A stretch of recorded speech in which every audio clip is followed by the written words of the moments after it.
Yeah. Roberta in the truth zone, mic hitting raw. Spotlight shining, she exposing the flaw. Debunking the myth, breaking their facade. This is Glass City, respect the squad. On these NYC blocks where the skyline flex big. Roberta Glass slicing lies with a truth rig. Innocence frosters, your stories unravel. She's a map through the madness of gritty gravel. Glass don't bend and facts don't break. She's the storm that's called, you feel the quake. Exposing tales stitched with crooked seams. Justice in the lens, shattered fake dreams. Screams about killers, painted heroes in disguise. She burning propaganda with fire in her eyes. No glamour for the guilty, she call it straight. She backs victims, the voice stay awake. Stats and receipts, no spin, no clutter. Cold cases whisper, she cuts through the mutter. Truth's her tempo, don't confuse the beat. She's standing for the real while you taking a seat. True crime's a block, facts the artillery. Spinning those lies, yo, she checks that misery. Tabloid tales get smashed, no time to play. She's glass hard, break the false and save the day.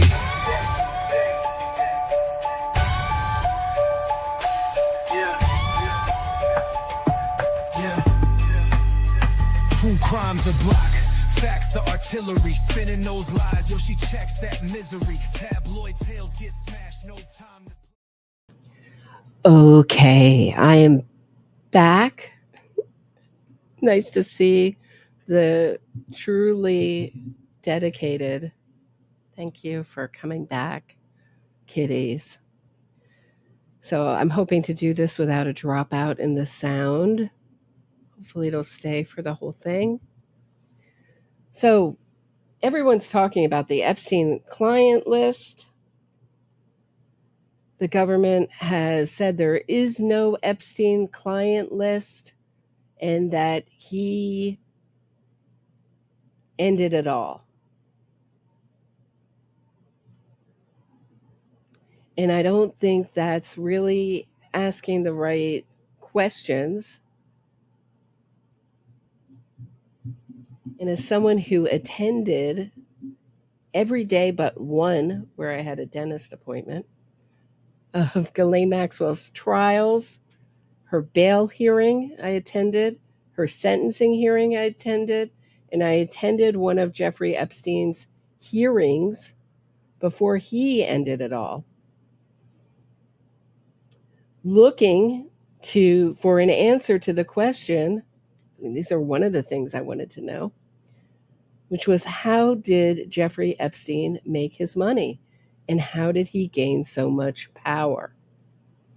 And that's really the most important question before we can answer whether he had a client list or not, is how he made his money. Because they'll say he's a financier, but we also know that he never made a trade. So how can you be a stock guy, money manager, without ever making a trade for anyone? Then there's the rumor that maybe he was some kind of intelligence. Now, this rumor stems from when they raided his mansion, one of the most expensive properties in New York, that he was given to him for $1 by Les Wexler, who ran the clothing company, the limited clothing empire, for a while. It would be nice to be given a mansion. Nice work if you can get it. It'd be nice to be given a mansion for $1. No one's certainly offering me their mansion for $1. So when they raided Epstein's mansion, they found that he had multiple passports.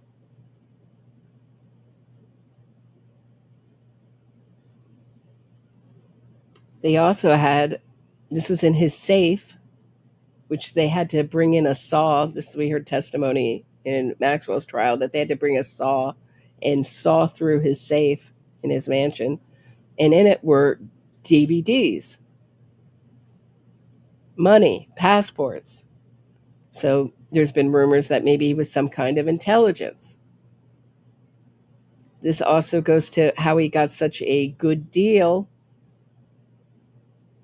that he was given a year of basically being allowed to go in and out of jail.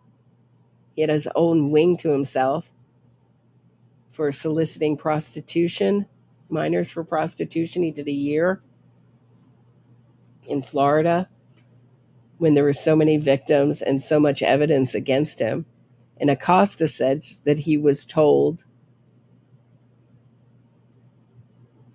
by someone higher that he worked for the government. So that's where that stems from.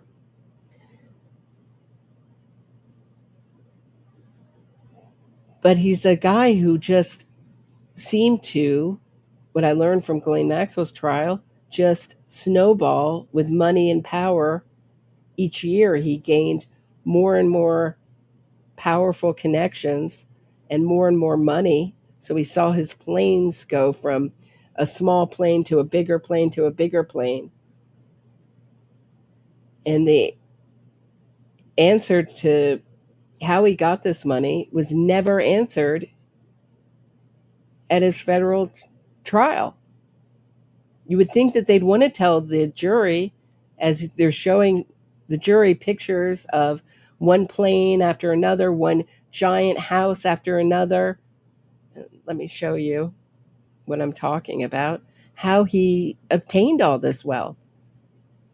It was just a mystery. He just moved from his pied de terre in Paris to the Zorro Ranch in New Mexico to Little St. Jeff. He owned an entire island.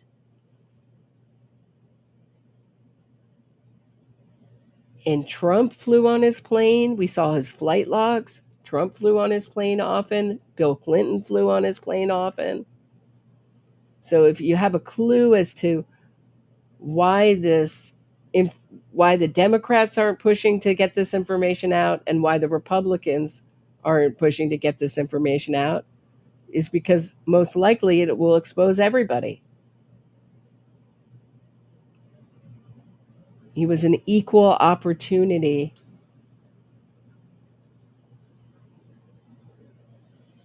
offender in that he would make friends with anyone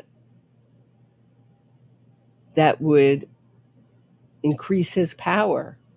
But we do know that he had cameras. We heard testimony that he had cameras everywhere. Where are hours and hours of all that footage? Clearly, the FBI has some of it.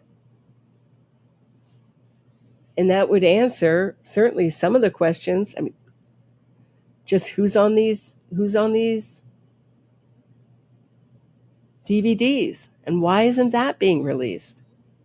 Why isn't anyone else being charged in this case? Why is just Epstein? And the real question is not how he died, is why wasn't he protected? Like Ghislaine Maxwell, when Ghislaine Maxwell came into jail, she complained about it all the time, that she was treated like a ending it all risk and watched constantly. But Epstein was not. It's almost like they made that happen by letting it happen. So one of the answers to just how this operated, and it really operated like a business, and Ghislaine Maxwell was the administrator, the CEO of this Epstein empire. And one of the big clues that we have, or that we were given in her trial, was her handbook to her staff that Maxwell wrote. She was known as Lady Ghislaine. So I'm just going to show you this piece of evidence. So you can see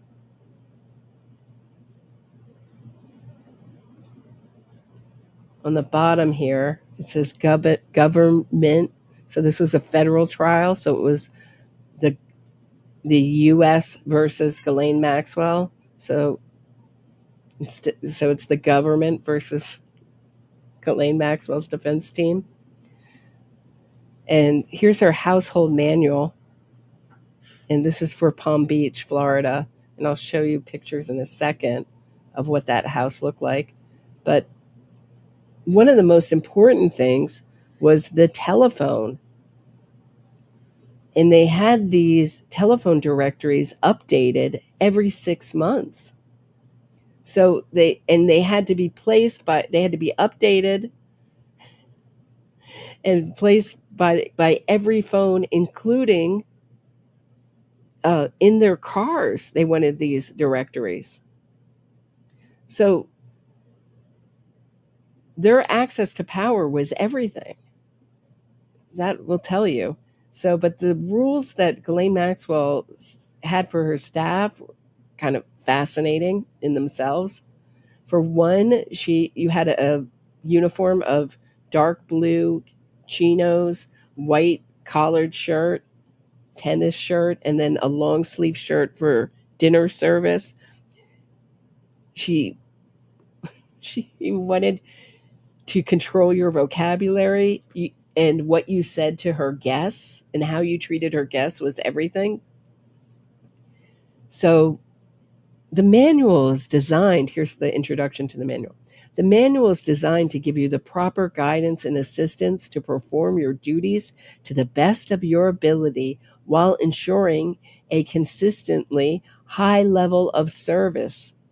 Gathering as much information as possible will help you with the day-to-day running of the home. By using your communication skills, listening and observing, you will be able to anticipate the needs of Mr. Epstein, Ms. Maxwell, and other guests. Checklists will assist you in making sure that all tasks have been completed and that not even the smallest details have been overlooked. Grooming and guest relations. Appearance is extremely important if high standards are to be maintained. A favorable first impression goes a long way. Personal cleanliness, good presentation, and a genuine and polite aim to please approach are very important. Try and anticipate the needs of Mr. Epstein, Ms. Maxwell, and their guests. Make guests feel pampered and welcome. Always address guests by their name. Example, Mr. Smith or Ms. Smith. Do not discuss personal problems with guests. Always a good idea. Be cautious of voice levels and noise while working in rooms, kitchen, and hallways. Unobtrusive is the key. You don't want to get in the way of one of Jeffrey Epstein's abuse orgies. Remember that you see nothing, hear nothing. This is really important. Remember that you see nothing, hear nothing, say nothing, except to answer a question directed at you. Respect their privacy. So everything involving Ghislaine Maxwell and Jeffrey Epstein had this high level of secrecy surrounding it. Use your judgment when conveying information to Mr. Epstein. If the matter is not urgent, take a note for him, clearly stating what it is you need to know. Wear the appropriate clothing while Mr. Epstein, Ms. Maxwell, and their guests are in residence. Dark blue trousers and white golf shirt. Okay, I went over that. And white dress shirts for dinner service. Items in pocket must not create a bulge or be visible. Don't load your pockets with stuff if you're working for Ghislaine Maxwell or Jeffrey Epstein. Do not address Mr. Epstein, Ms. Maxwell, and their guests with your hands in your pockets. Do not eat or drink in front of Mr. Epstein, Ms. Maxwell, and their guests. Do not chew gum. Oprah had a thing about chewing gum too. While you are attending to Mr. Epstein, Ms. Maxwell, and their guests, cellular phones must be on vibrate, and at no time should these phones ring. Avoid using strong perfume or aftershave lotion. Channel all questions and concerns through the estate manager. And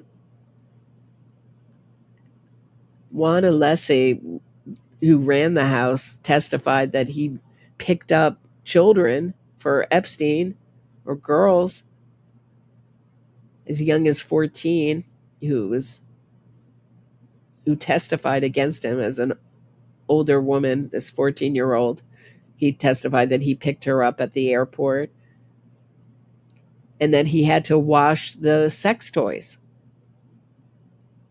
So you could not be around Jeffrey Epstein and not know what he was about. He had erotic paintings on the walls, and I'll show you his home in a second. So proper language. They also Ghislaine Maxwell didn't want you to look Epstein in the eye.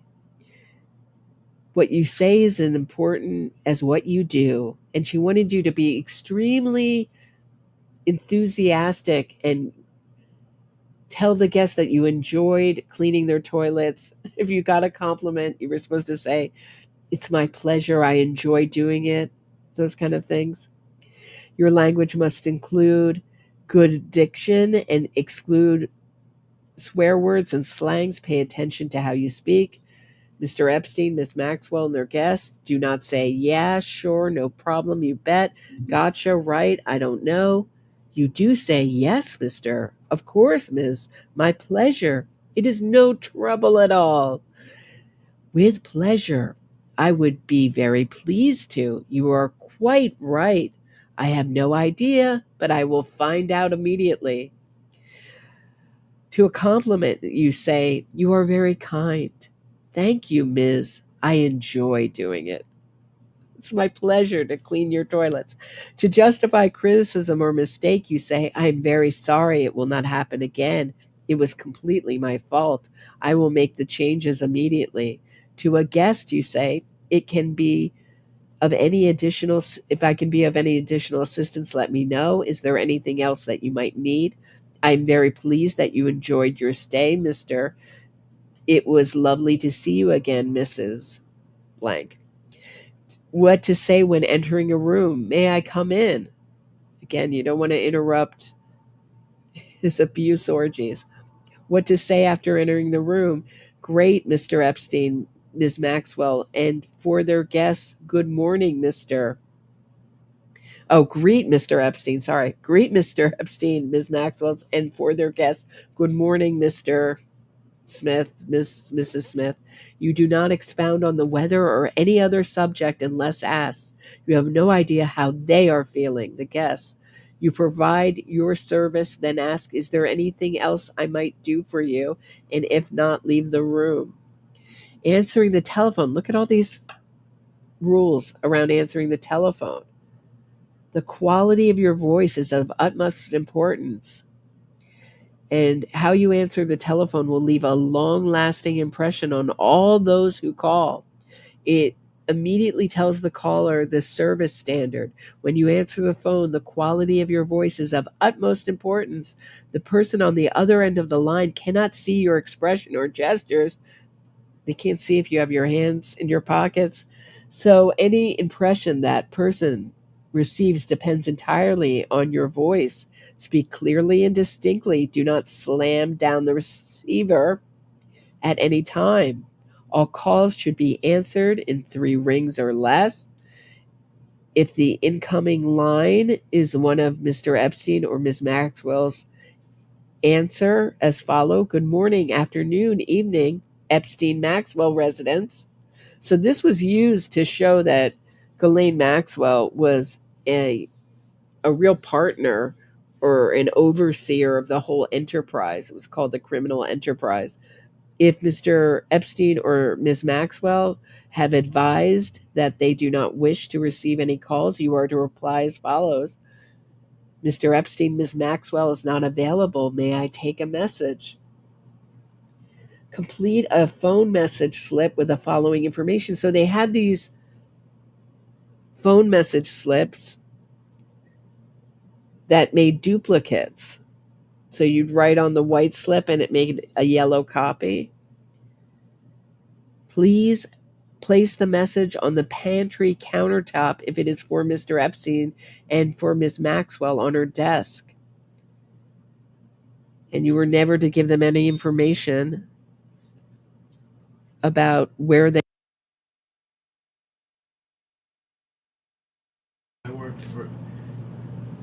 I talk about it? Yeah. So yeah, those pads were very common in the old days, especially before computers. 30 years ago when I worked for a law firm, or maybe it's 40. It's a long time ago. Every message for an attorney was very, very important, right? So they would have this book, exactly like you said. Each page had like 3 or 6 messages on it, and you would write down the time it came in, who it was for, and my initials, who took the message, everything, and there was a copy. So there's books and books of copies of these messages.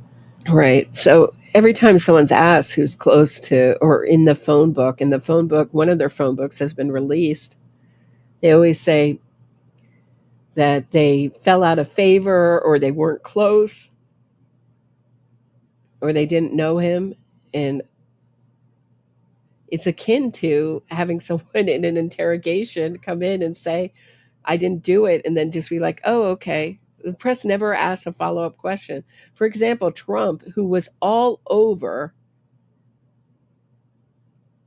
the Ghislaine Maxwell case, his name was mentioned. Mar-a-Lago was a place where girls were procured from. Also, Interlochen Summer Camp, which is a music camp that Epstein went to and he stayed at, was also another place where the youngest victim that we heard about, who came to testify, she was 14 when Ghislaine Maxwell came to Interlochen Summer Camp with her little Yorkie dog. It was the only time we ever heard about Maxwell traveling with this little Yorkie. And I think it was for a really sinister reason, in that she was using this dog to attract children and to get children to trust her and come up to her. So dark, all of it. A copy of, so here, this is the really important part. Telephone directories are to be updated every 6 months.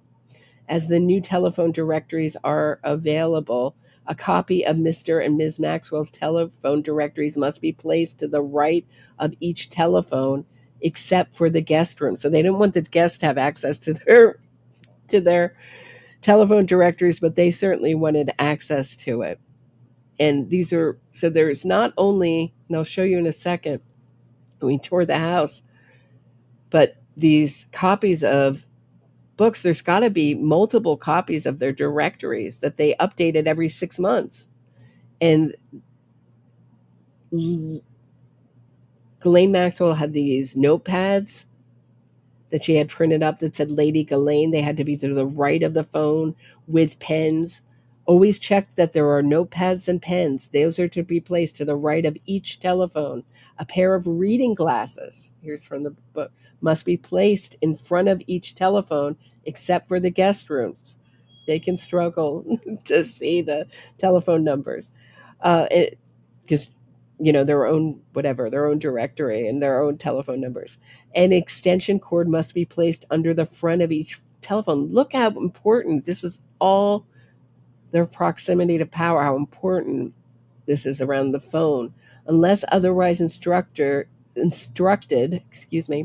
never disclose Mr. Epstein or Ms. Maxwell's activities or whereabouts to anyone. If the caller is insistent, you simply ask to take a message, a time, and a number. So Juan Alessi, who ran the house for years and years and years in Florida, said that he saw young girls come up and it wasn't his job to see what they did, but it was also his job to clean Epstein's sex toys.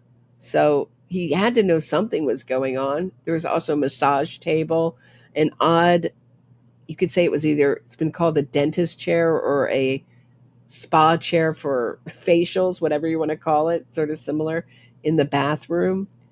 I mean, you could not be around Epstein and not know what he was about. He had to have so many girls funneled to him that it was Maxwell's entire job until she got girls to find other girls and they gave them money.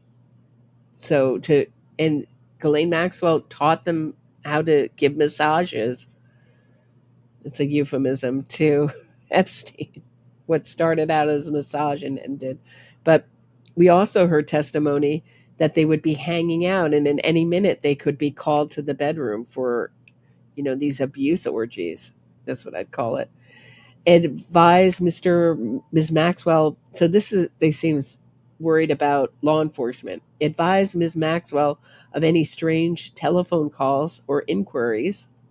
Advise Ms. Maxwell of any unusual behavior, such as strangers lurking around the vicinity of their property. Entrance gates to the property must remain closed when Mr. Epstein is not in residence. The security of the house and of Mr. Epstein, Ms. Maxwell, and their guests is your first consideration and should be of utmost in your consciousness. And pre-arrival information gathering. So one of the things you had to do was when a guest came, besides get their luggage, when you are driving Mr. Epstein or Ms. Maxwell, keep your hands on the wheel. Your your cellular telephone should be placed on vibrate. At no time should you answer private calls, but you escorted the guests to their room. You showed them how to use the telephone vision, the remote control, the phone, and you had to gather their emergency contact form and return it and have them return it to you. And you had to ask them if there are any food allergies. That was repeated in this. And then you have to stock the bathrooms with toilet papers and fold the tip of the toilet paper into a V shape. That was one of the things. And if anything were halfway full, you had to replace it with a full thing. So if a toothpaste is more than halfway full, if it was less than half full, you had to throw it out and replace it with a full one. Razor and shaving cream, more than half full. Tissues replace if less than half full. For her being such an environmentalist, I don't know what she expected you to do with all this half full stuff. So she wanted Kiehl's shaving cream, Lever 2000 soap, Noxzema. She was really brand specific about everything. Kiehl's lip balm that she wanted. And then she wanted the fridge stocked La Mer eye balm, Evian face mist, Kiehl's cucumber tonic, Kiehl's washable cleansing milk. And she had a list of, she wanted this thing stocked to the nines. Mason Pearson hairbrush, one of the most expensive hairbrushes that I know of. Barber hand and nail repair, tweezers, and she liked OB tampons, light and heavy, both. You had to get both. Pens, eye masks on both sides besides the table, small bouquet of fresh flowers, gifts if indicated by Mr. Epstein, bottled water and drinking glasses on bedside table, selections of fresh fruit, side plate, fruit, knife, napkin, flashlight with new batteries. Closets must be cleared. Check that they are sufficient. Wooden hangers that are hung, and make sure that wooden hangers are hung evenly. And then she wanted to stock the fridge. I'll just get to that because I found that pretty fascinating. She liked Tide with bleach, laundry detergent. She didn't care so much of I guess they weren't doing their if anyone had allergies to their soaps stuff, that wasn't considered. Any CDs lying around should be placed in their correct covers. Check that there are pens, notepads, and reading glasses next to each telephone. Again, check that the telephone extension cord is placed under the front of the telephone. She has this special way you have to go from top to bottom to clean, and she wanted things that she liked: mangoes, ripe bananas, Fuji apples, half a watermelon. Then you were to get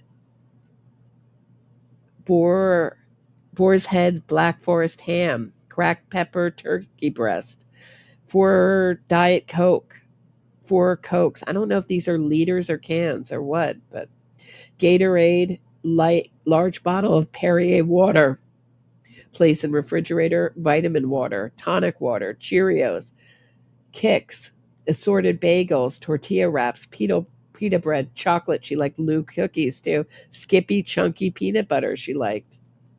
I'm sure they all will want a brand deal with Ghislaine Maxwell when she gets out.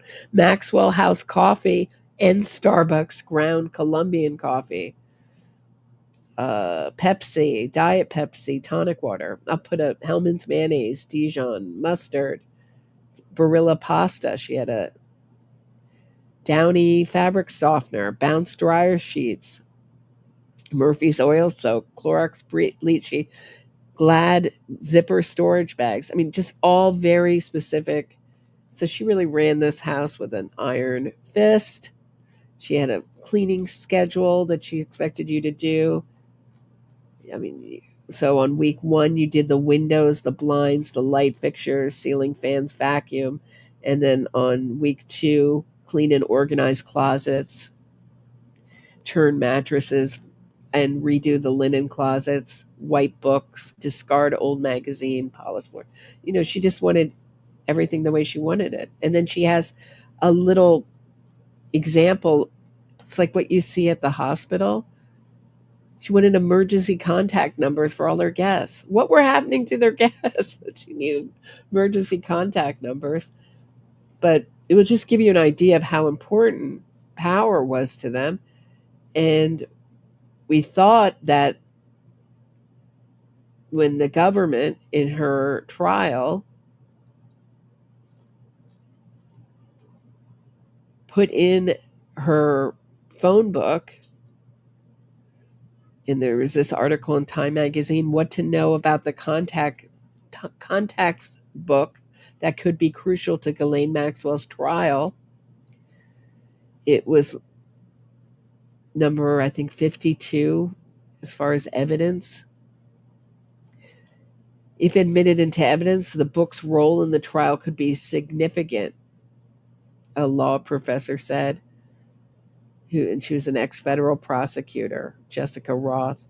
According to court filings, the government's first obtained book from Alfredo Rodriguez, an employee of Epstein's from 2004 to 5, who was attempting to sell the book to Brad Edwards, one of the lawyers suing Epstein in 2009 on behalf of alleged victims.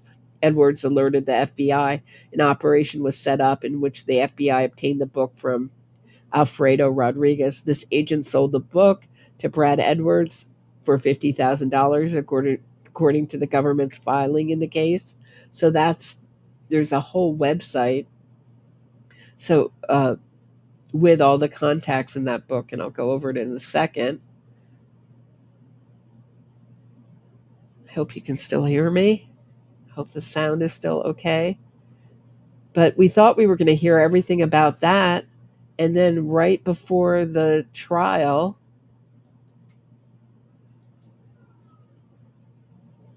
there was a news report that we weren't going to hear any of it. That the judge in the trial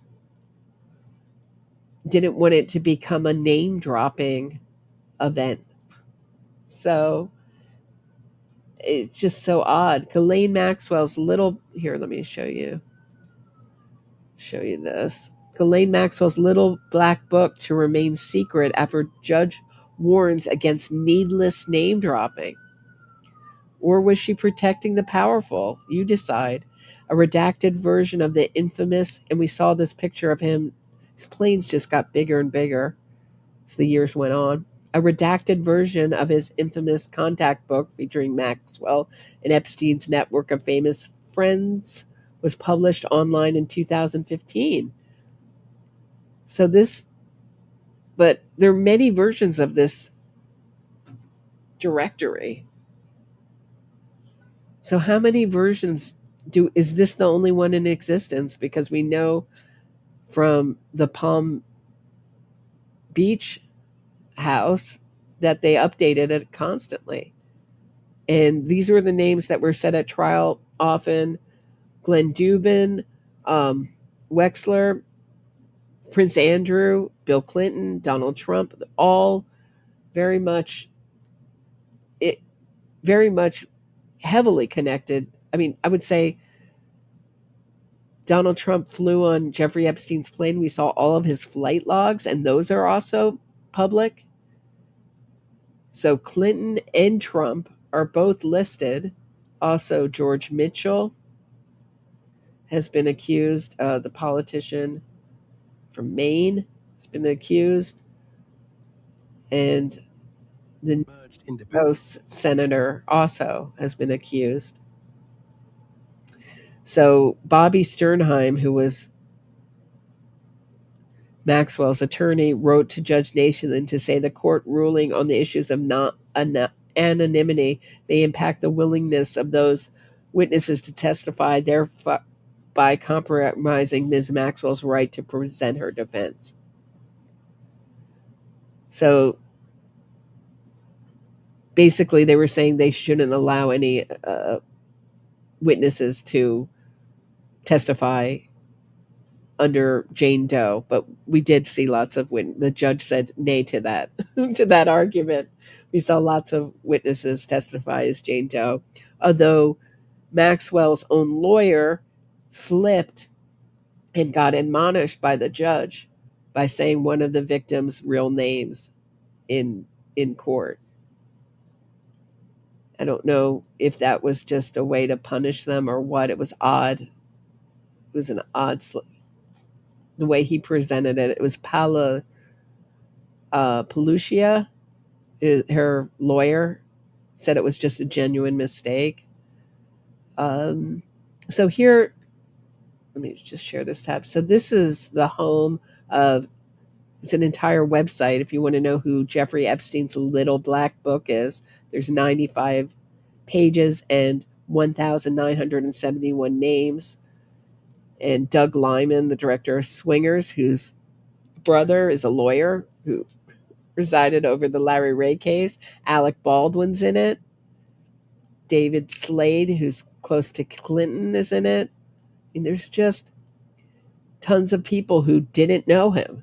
Apparently he had their name and number, but he didn't know them. Jean-Luc Brunel, who ended it all, who was funneling models to and girls to him, Epstein, and had his own abuse allegations against him himself when he ended his life. It's just a who's who of the rich and powerful and famous in here. Elie Wiesel is in here. Minnie Driver. Duke of York.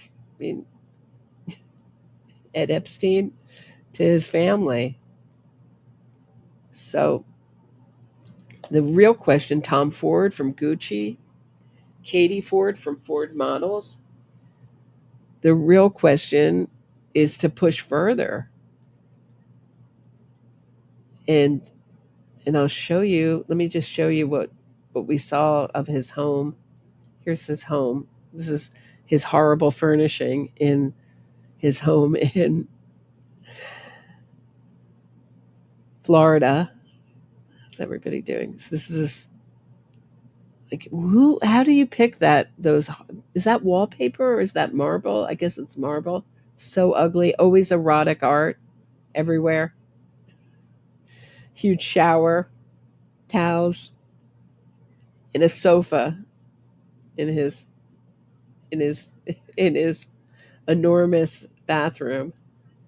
And then here you see, this is what I'm talking about, these phone books. Where did they go?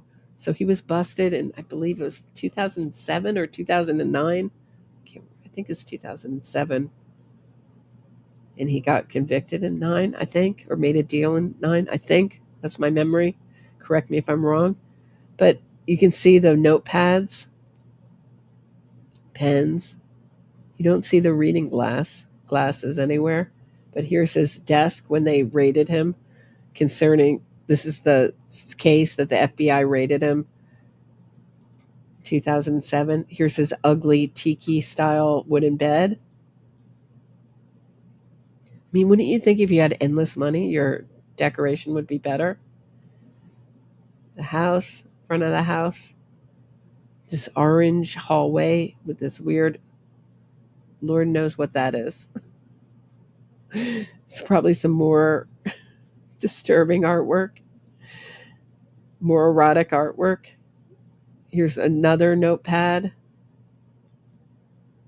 So was he blackmailing people? That's what other people have said. There were cameras everywhere in the New York mansion. I don't know about here. I don't know if they found. And here's the aerial view of this place in Miami Beach. Lizzy, who took care of his house, said that he's the one who washed his sex toys, said that there were always scantily clad women sunbathing by the pool and that they all looked to be in their late 20s, which I find it hard to believe. But he did escort people in and picked up underage. He admitted to picking up underage girls at the airport and brought them to Epstein. I mean, this was a huge machine operation, and it wasn't just done by two people. They had a lot of help, and it was worldwide, really. I mean, that's. So here's some more ugly furniture and furnishings. Here's his den in Miami. The ugly black and white checker. And what is horrible artwork again? Looks like someone being abused. Oh.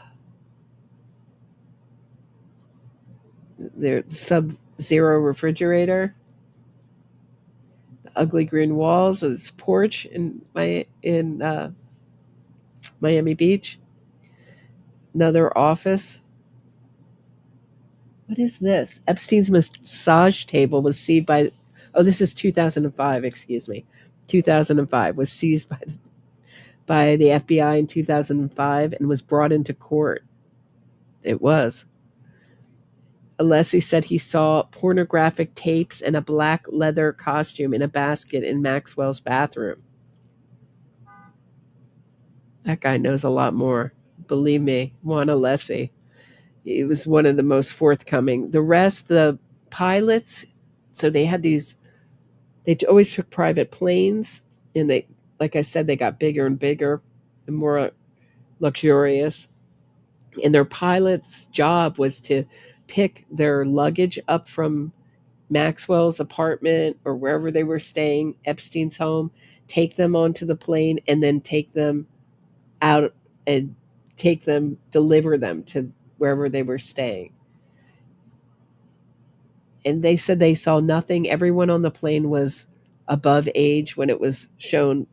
He said that everyone looked over 21, which I reported right after they testified, his two pilots, that Epstein's pilots were blind. He had nothing but blind pilots. So nobody saw anything. Nobody knew anything. Even the people in his inner circle, except Alessi, who admitted to seeing a lot, knew anything. Here's his apartment in Paris, Epstein's apartment in Paris. Here's the Lolita Express. So it goes, this is the main hangout room with a circular couch. Then it goes to a red room, and then in the back is a bedroom. And there's the Zorro Ranch in New Mexico. Enormous. And then he had his own island, too. Is there a picture? There's Little Jeff Island, Little St. Jeff Island. And Maxwell, we heard lots of testimony about how Maxwell got her pilot license. And it was thought that she got her pilot license so that there wouldn't be an extra pair of eyes on who came and went. And it's something she had to update every year or 2 years for a couple weeks when you have your pilot's license. Helicopter license, she would helicopter people in to Little St. Jeff's Island in the Virginia Islands. It was worth $50 million. where did the money come from? So if you're expecting to be spoon-fed this information, I think you're going to be sorely disappointed, because we get reports like this. So this was a report from Fox News right before.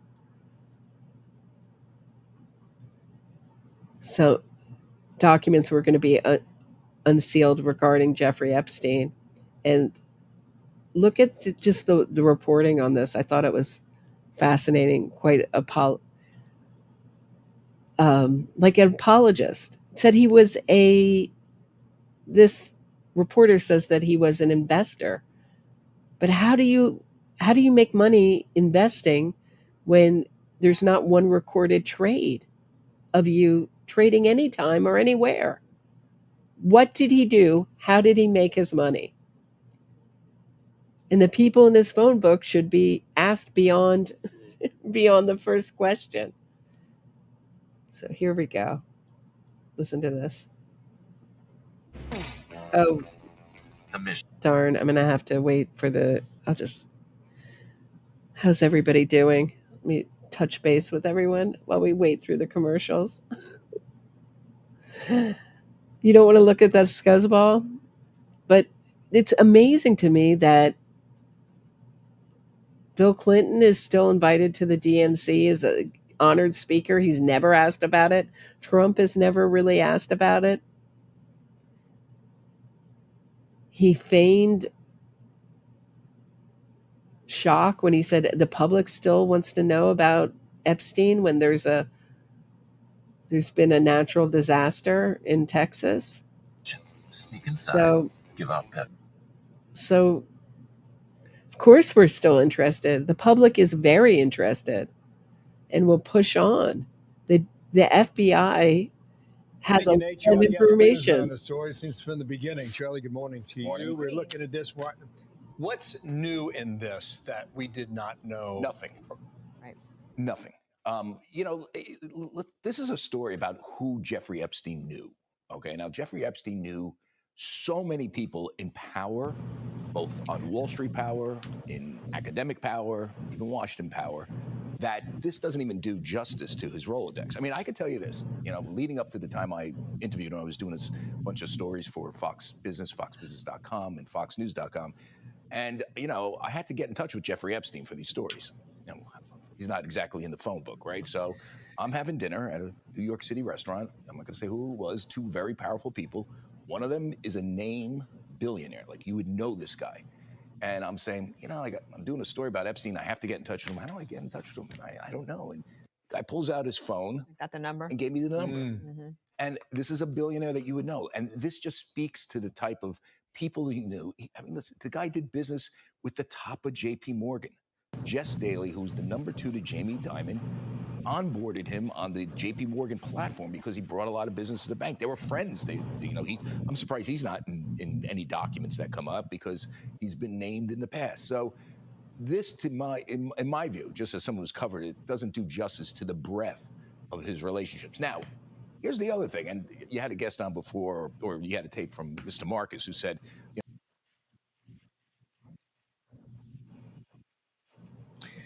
Yeah, it doesn't answer the relationship, but that's half of it. How was he onboarded?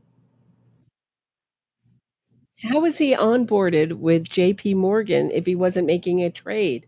What was he doing? And he's saying, well, it's not. Do a lot of strangers have your telephone number? Surely just we shouldn't be curious about anyone who's in his phone book. I mean, sometimes he has 2 and 3 numbers for people. Doesn't mean anything. I mean, that's essentially what he's saying. Nothing to see here. And he's calling him a traitor. But what did he do? What did he do? Hold on. Let me just share my screen so you can see this. I mean, this is our press. We're counting on our press to tell us the truth about this. Forget it. I mean, the reason why I think our politicians aren't pushing to release this information And there's a lot of information that still could be investigated that's out there in the public. But journalists don't want to offend powerful people, don't want to be blacklisted for interviews that can make them rich or famous. So it generally gets pretty soft reporting. And this is a billionaire that you would know. And this just speaks to the type of people he knew. I mean, listen, the guy did business with the top of JP Morgan.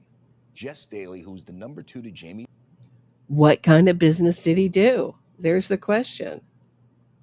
Diamond onboarded him on the JP Morgan platform because he brought a lot of business to the bank. They were friends. I'm surprised he's not in any documents that come up because he's been named in the past. So this, in my view, just as someone who's covered it, doesn't do justice to the breadth of his relationships. Now, here's the other thing, and you had a guest on before, or you had a tape from Mr. Marcus who said, these people need to answer, what kind of sordid relationship they were in. This doesn't mean they were in a sordid relationship. This means they were in a business relationship with a guy that was a high net worth broker. I'm not excusing his crimes, but a lot of these kind of are. A broker of what? If he didn't make a trade, what was he doing? People had no idea. They were just like, Jeffrey Epstein went to spent less than a year in jail. He made a mistake. That was the. He made a mistake. He made a mistake. Do you know how many victims he has? And those are just the ones who've come forward.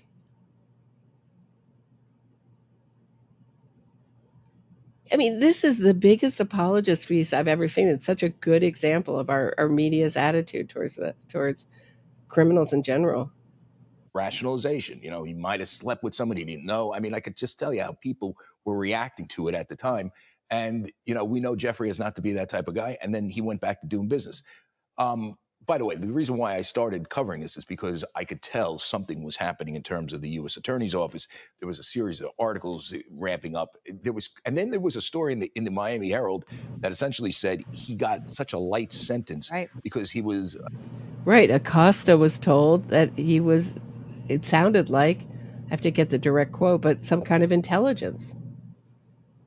He was told not to go hard on him. But we didn't know what kind of guy he was. You could not be anywhere near his vicinity and not know what kind of guy he was. Everything about him was about his sick. He was driven by this sick need to victimize children. I mean, you could not be around him and not know for any length of time. And to say his friends, we didn't know this side of him. Well, not if you were in his home.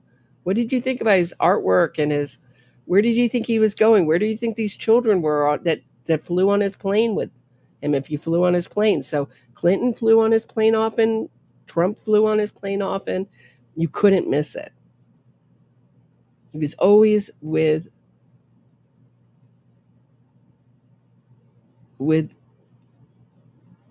girls. I mean, occasionally they were just of age, but very rarely. Cooperated with the government on Wall Street crimes during the financial crisis, which I knew was totally wrong. And so I wrote, the first story was the mystery deepens. And that's really the mystery. Why did he only get a year the first time? That is, but also President Clinton is named. There's this one line that says that at one point Epstein says Clinton likes them young.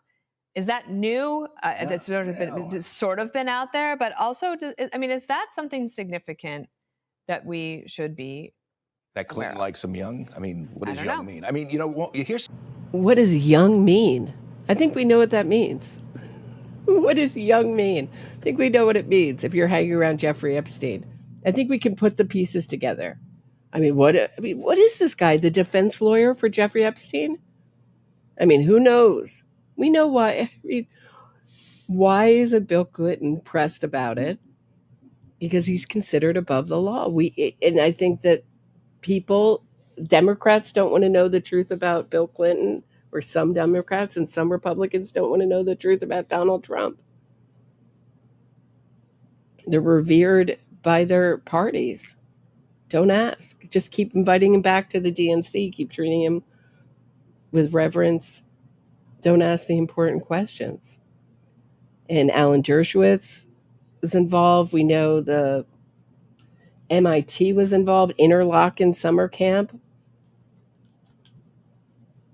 Our Harvard certainly involved. Lots of schools got money and hid money from him. Something really interesting. If you go back in time, and I did a lot of research on this, Donald Trump was quoted as saying that, Donald Trump and Epstein were friends at one point. And Trump... In Palm Beach. And Trump was commenting about Epstein, and I'm paraphrasing. I have it. He hangs out... Let's play it here. This is call for number 1. I knew him like everybody in Palm Beach knew him. I mean, people in Palm Beach knew him. He was a fixture in Palm Beach. I had a falling out with him a long time ago. I was not a fan of his. That I can tell you. I was not a fan of his. Okay, and reportedly, that's not the quote. The okay. quote I think it was either New York Magazine or Vanity Fair, where he said, Jeffrey Epstein's a great guy. This is before they had the falling out. He hangs around with a lot of beautiful women, including very young women. Now, this is from Donald Trump. I believe the quote is he likes them young, even younger than I do. I think it was something like that quote. It's a notorious quote. So he knew what Epstein was about, and he had a young around him. Mar-a-Lago, Virginia Giuffre, who just ended her life, one of the most outspoken victims, who's also had a lawsuit for being a second Ghislaine Maxwell. And this is one of these stories where who's the victim, who's the perpetrator. I would say that if you're brought in the way she was and groomed to do it, I don't know. Her lawsuit said she was very cruel. I mean, she also had a lawsuit against Alan Dershowitz, the famous Harvard lawyer, and they both dropped their lawsuits and apologized publicly, and she said she was publicly mistaken, which should be looked at with suspicion. If you're so sure you're going to sue someone for saying you're lying and then accuse them publicly and then say you're mistaken, really? But he's a constant contributor, talking head on our news. But this is nonsense. Who hung around with Jeffrey Epstein. Now, are we supposed to play a game where, that means Donald Trump was part of that sordid relationship? No, that's not the way it works. I think your quote is tawdry. It's not good for the people named, but what does it really mean that you said hello to Epstein? Yeah. I think, Charlie, we just wait for the next drop. Said hello. You're in his phone book. You're riding his plane. You're flying in his plane. Do you see how they put out these little minimizers, apologists for him on our media? Such a good example. Whenever that is comes, but there's a lot of anticipation for this. Well, yeah, I mean, listen, it's a sordid, interesting story that involving rich people. Right. So if you want to know, it's just your sordid curiosity that makes you want to know. It's not a story that says something about. It's not a story that will never die because it says something about power and money and how in America, if you have money and power, you become above the law and are able to buy your freedom and our justice system. It's not that. It's just we're all interested just for the sordid details. All right. So do I have anything else I wanted to show you? So is there, I mean, if you're expecting a story like that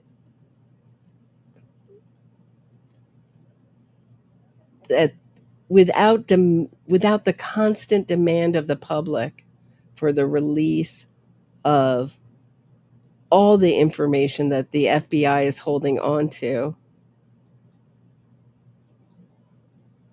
you're expecting sort of a spoon-fed, here's all the relationships and what they're close with, why they're close to Epstein, you're going to be disappointed.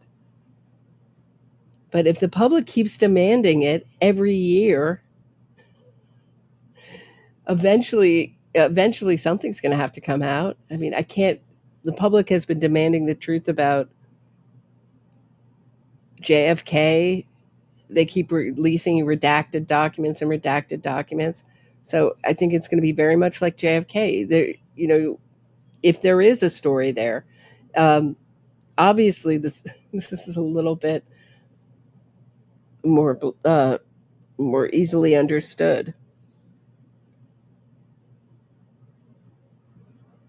That we need our journalists to dig into it, and we need the public to keep demanding it. But there is a lot of information that's already out there that could be investigated if people have the will to do it and the means to do it. So, I mean, certainly starting with Les Wexner, Glenn Dubin would be a good place to start, with all the people that were giving Epstein property and who the victims connect him to, say he had real close ties to. That would be a good place to start. Also, Bill Gates, we found out in his divorce that his wife divorced him due to his friendship with Epstein. That would be a good place to start.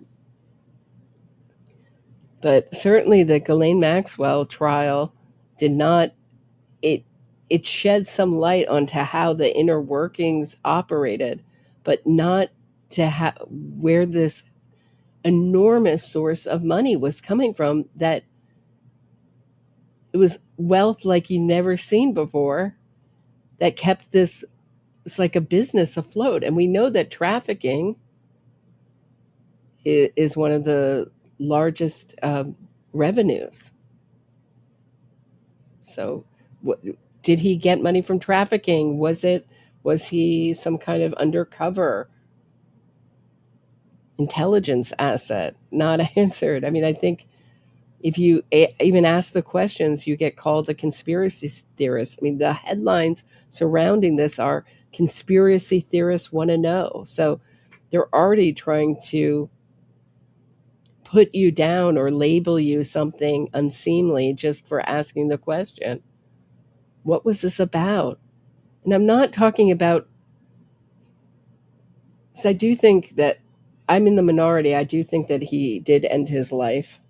But I think the better question to ask is, why was he allowed to do that?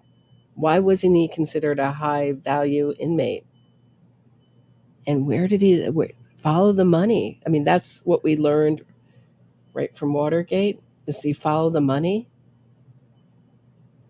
Where are all his financial records? That would be a good place to start, even before his client list.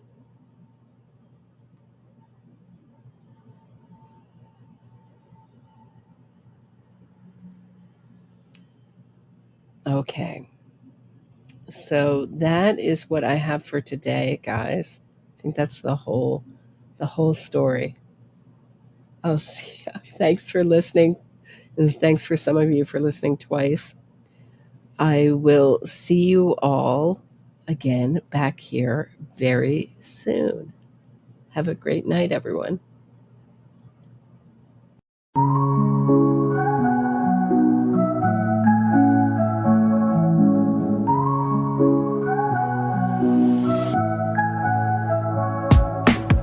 Mic check, Roberta strides through the static haze. True crime Gotham where the shadows play their plays. Fraudsters fold when a spotlight beams.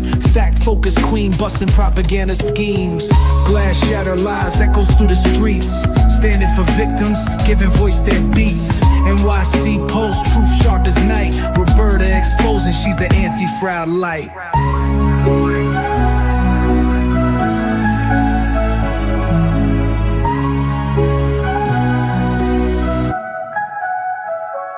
Hard task warrior, dissecting state and defense. Twisted innocence, claims breaking pretense. Gotham's truth seeker cuts clean with the blade. Facts in the forefront, no justice gets swayed. Cold facts drip heavy, real talk unfurls. Cracking cases open like oysters with pearls. Innocence gimmicks crumble to dust in the wind. For victims, her creed, justice till the end.